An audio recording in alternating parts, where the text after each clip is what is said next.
देखो भाई, आज फाइनल अकाउंट के 2 क्वेश्चन करेंगे और दोनों क्वेश्चंस करने के बाद हमारा फाइनल अकाउंट्स कवर अप हो जाएगा। देखो, इस लास्ट क्लास में ना मैंने आपको एक एडजस्टमेंट्स कराई थी, जो कि किससे कौन सी थी?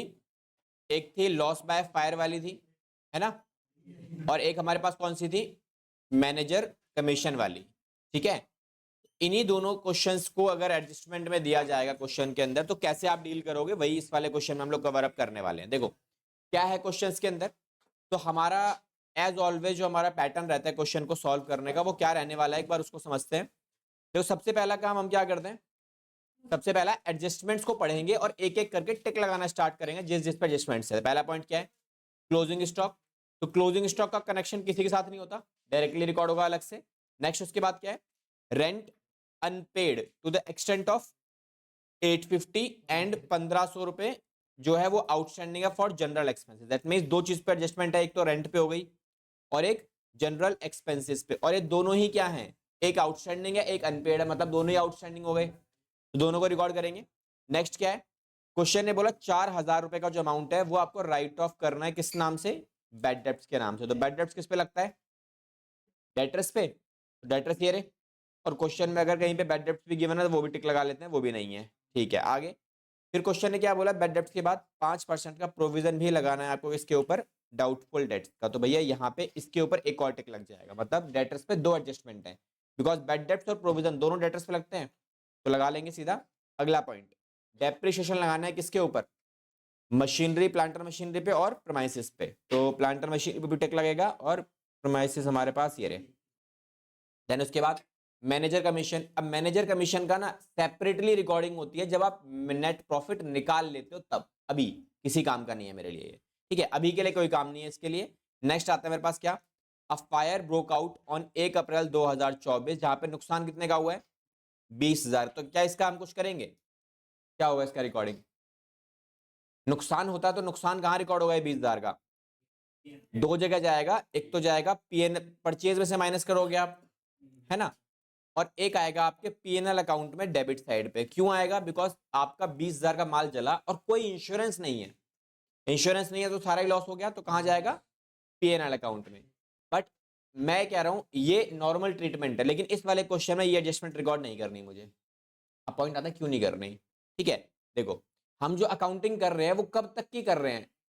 31 मार्च 2024 तक की कर रहे हैं। ये आग कब लगी है? 1 अप्रैल 2024, मतलब अगले साल की बात हो रही है। तो हमारा जो अभी करंट ईयर है मेरा, वो कौन सा है करंट ईयर मेरा? 1 अप्रैल 2023 से लेके 31/3/2024, ये मेरा है करंट ईयर। तो इस टाइम ड्यूरेशन के बीच में जो भी घटना घटेगी हम उसे रिकॉर्ड करेंगे, ना इससे पहले वाली ना इसके बाद वाली, हमें उससे कोई मतलब नहीं है। क्योंकि पहले वाली को हम क्या बोलेंगे? प्रीवियस ईयर, और नेक्स्ट वाली क्या बोलेंगे हम? Next year. ये मेरा है करंट ईयर, तो मुझे करंट ईयर से मतलब है बस। ये जो ट्रांजेक्शन हुई है, ये वाली आग लगने वाली घटना घटी है, वो कब घटी है? अगले साल। तो इसीलिए इसका कोई कनेक्शन नहीं है मेरे लिए। हाँ, यहाँ पे अगर ये डेट चेंज करके देता, यहाँ पे लिखा होता 2023 लिखा होता, तब मैं इसे रिकॉर्ड कर लेता, क्योंकि तब वो इस वाले ईयर में आ जाती। अभी नहीं करेंगे। समझ में आया क्यों नहीं करेंगे? चलो अब आ जाओ सीधा क्वेश्चन के ऊपर। तो क्वेश्चन सॉल्यूशन में हम लोग स्टार्ट करेंगे। सॉल्यूशन कैसे करना होता है, क्या करना होता है, एक बार उसे देख लो। क्या सिखाया था? सबसे पहला काम, जब भी आप क्वेश्चन बनाओगे तो क्या करोगे? किसके लिए काम कर रहे हो वो लिखो, इन द बुक्स ऑफ। कौन है भाई साहब ये? In the books of. तो ये भाई साहब कौन है हमारे? नाम गिवन नहीं है आपको इसके अंदर कहीं पर भी। ठीक है, कोई बात नहीं, in the books of dash dash dash कुछ भी लिख दो इसके अंदर। देन उसके बाद आप एक फॉर्मेट क्रिएट करेंगे ट्रेडिंग एंड पीएनएल अकाउंट का, और उसके नीचे क्या लिखा जाता है? फॉर द ईयर एंडेड 31 मार्च 2024। ठीक है, ये हमारा सॉल्यूशन नंबर 10 है। न्यू एडिशन के हिसाब से एक बार चेक कर लेना, क्वेश्चन आगे पीछे हो सकता है। ठीक है, अब आ जाओ सीधा फॉर्मेट बना के सॉल्यूशन के ऊपर। तो भैया हमारा फॉर्मेट बन जाएगा छोटा सा, जहाँ पे हम ट्रेडिंग बनाएंगे पहले, फिर पीएनएल, देन उसके बाद बैलेंस शीट। तो ये हमारा बन गया नॉर्मल सा फॉर्मेट, जो कि है किसके लिए?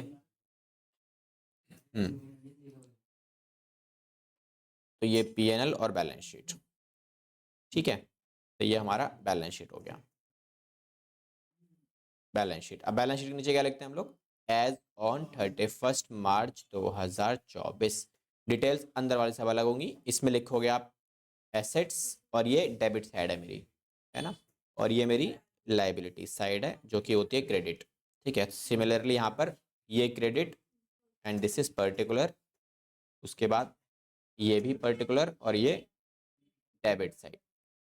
ठीक है, लो जी, अब देखो, अब इसमें सबसे पहला सिनेरियो में क्या क्या लिखोगे आप इधर, opening stock, purchases minus purchase return, then उसके बाद इधर बाय सेल्स और बाय सेल्स रिटर्न, उसके बाद बाय, हो गया सही है, 9 दिसंबर है। ठीक है, नेक्स्ट उसके बाद ये मेरा हो गया किसका, क्लोजिंग स्टॉक का, डन। अच्छा, अब देखो इतना लिखने के बाद अब यहाँ पे बैलेंस शीट में क्या क्या मेंशन करोगे, मेन आइटम में कैपिटल, माइनस में ड्राइंग अगर मिलेगी तो, ठीक है, उसके बाद नेट। बस किसी भी सॉल्यूशन को स्टार्ट करने से इतना काम तो आप कर लेना आराम से। ठीक है, अब क्या करोगे आप, अब सबसे पहला मेरा सेगमेंट क्या रहेगा, एडजस्टमेंट्स को कवर करना। सबसे पहले एडजस्टमेंट्स को देखो बस, और कुछ नहीं। तो एडजस्टमेंट्स में क्या है, पहली आइटम क्लोजिंग स्टॉक, कहां का जाएगा, एक तो यहां आएगा 1,24,500 और एक एसेट्स में। ठीक है, तो क्लोजिंग स्टॉक मेरा हो गया 1,24,500 रुपए। देन उसके बाद अगला पॉइंट क्या है, रेंट का आउटस्टैंडिंग है 850 का, और जनरल एक्सपेंसेस का आउटस्टैंडिंग है कितना, 1500 रुपए का। तो भैया आउटस्टैंडिंग कहां जाएंगे, दोनों लाइबिलिटी बनेंगे, तो पहला हम यहां डाल देंगे इसके अंदर आउटस्टैंडिंग रेंट, और ये मेरा आ जाएगा आउटस्टैंडिंग जनरल एक्सपेंस। और कहां जाएगा, रेंट कहां जाता है, पीएनएल में, जनरल एक्सपेंस अगेन पीएनएल के अंदर, तो ये भी हम यहीं डाल देंगे इधर, यहां लिख देंगे टू रेंट, और इसी के अंदर हम क्या करेंगे, प्लस आउटस्टैंडिंग रेंट, और इसके अलावा यहाँ पे लिखेंगे to general expenses and then plus outstanding general expenses. ठीक है, तो भाई ये मेरे को कितना आया था 1500, और ये गिवन है कितना 850, इनकी बस वैल्यूज उठा लो अब। तो रेंट कितने का है, रेंट ये रहा 9000 का, जनरल एक्सपेंस कितना है 10,750, तो भाई ये मेरा है रेंट 9000 का, प्लस करके वैल्यू 9850, और ये 10,750, तो फाइनल वैल्यू 12,250। डन। तो देखो अभी हमने क्या किया, डबल इफेक्ट दिखा दिए दोनों के, तो इसका भी डबल इफेक्ट कंप्लीट है मेरा, और इसका भी कंप्लीट है। अब अगला पॉइंट क्या है, ये वाला जो कि किससे कनेक्टेड है, डेटर्स से, बिकॉज बैड डेट्स कहाँ लगेंगे, डेटर्स पे लगेंगे।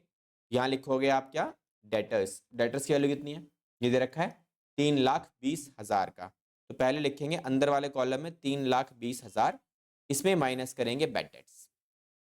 कितने का है बैड डेट्स क्वेश्चन में, 4,000 का, देखो 4,000 दिया हुआ है।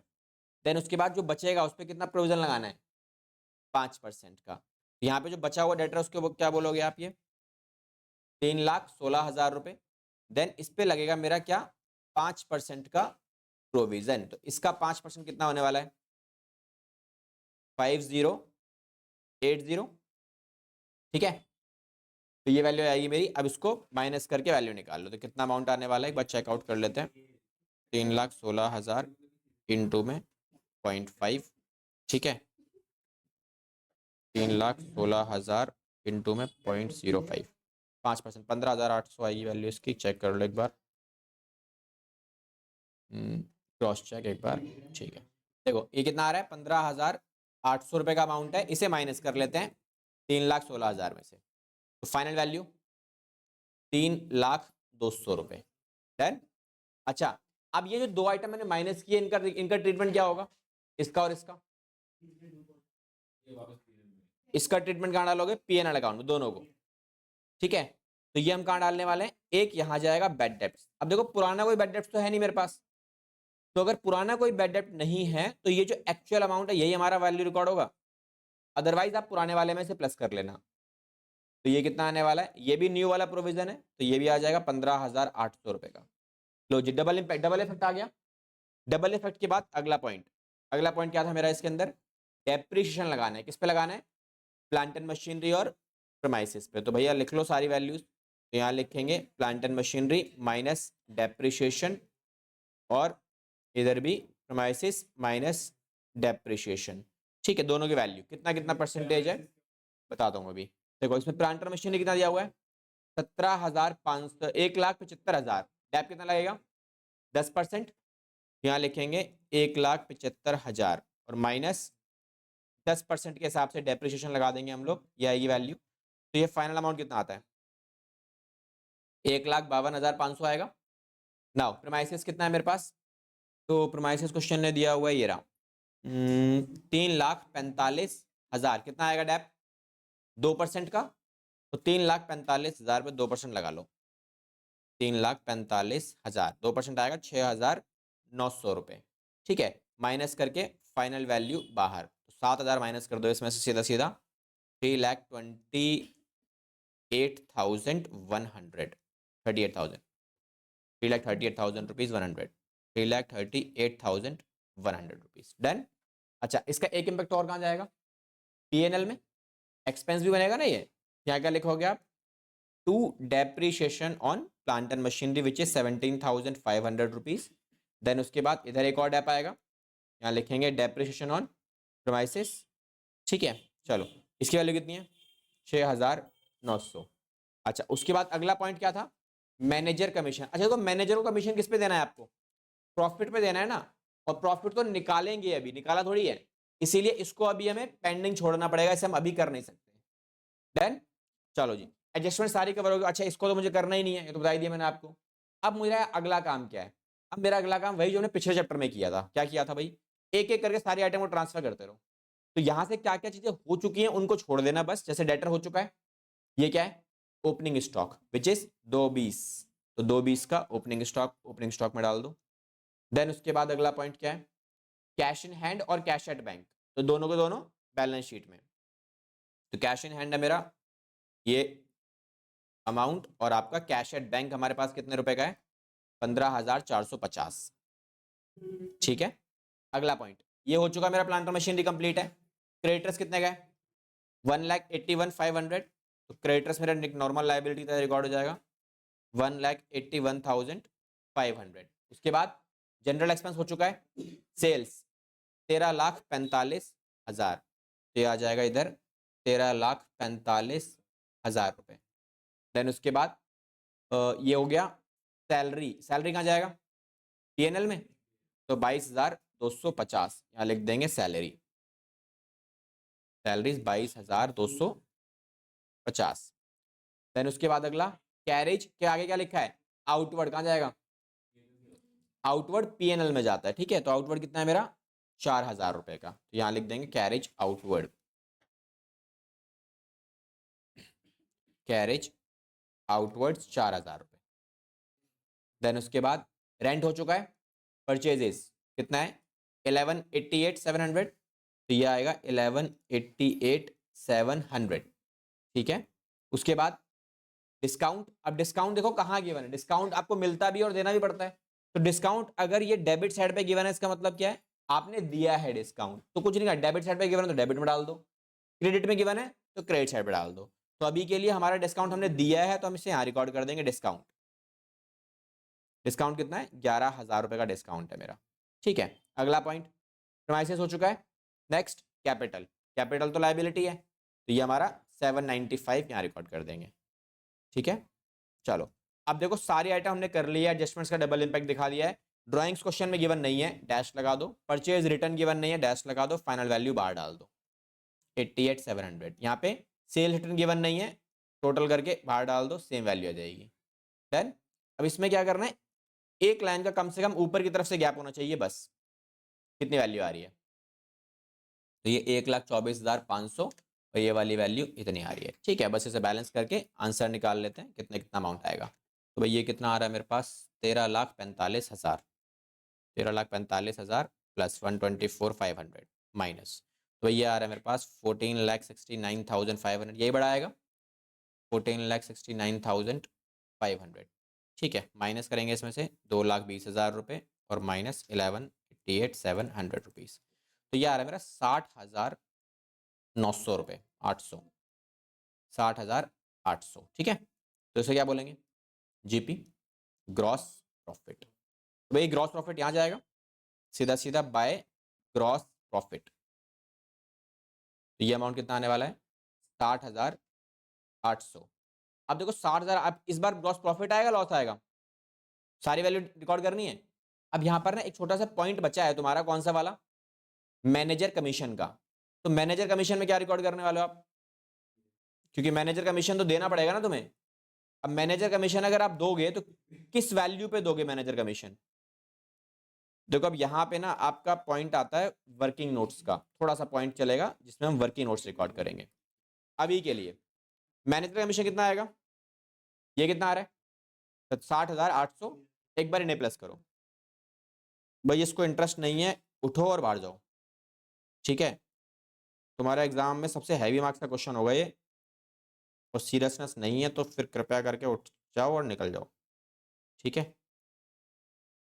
फाइनल अमाउंट 17,500 प्लस 6,900 माइनस 22,050 और प्लस ये आ रहा है तुम्हारे पास 4,000 रुपये, ठीक है। देखो कितना डिफरेंस आ रहा है, 11, ये आ रहा है 1,03,550 का, और प्रॉफिट यहाँ पे बहुत कम है, ठीक है। तो दोनों साइड का डिफरेंस अगर देखा जाए तो भाई इसमें क्या है, प्रॉफिट की जगह क्या मिलेगा आपको, लॉस मिलेगा 60,800 रुपए का। तो यहाँ पे लॉस आ रहा है मेरे को 42,750 का, तो लॉस एक बार चेक कर लो, 42,750 ये रहा आपका लॉस, ठीक है। नेट लॉस आया है मेरा इसके अंदर। तो हम क्या करेंगे इसके अंदर, अब यहां रिकॉर्ड कर देंगे क्या, बाय नेट लॉस। अब अगर नेट लॉस आया तो मेरे लिए एक बेनिफिट और हो गया इस क्वेश्चन में, क्या, मुझे इसे भी रिकॉर्ड नहीं करना। क्यों, क्योंकि मैनेजर को कमीशन किस पे देते हैं, प्रॉफिट पर देते हैं। लास्ट टाइम नोट भी लिखवाया था कि भैया अगर बिजनेस में नुकसान हुआ तो मैनेजर कर क्या रहा है, तो मैनेजर को कमीशन भी नहीं मिलेगा, ठीक है।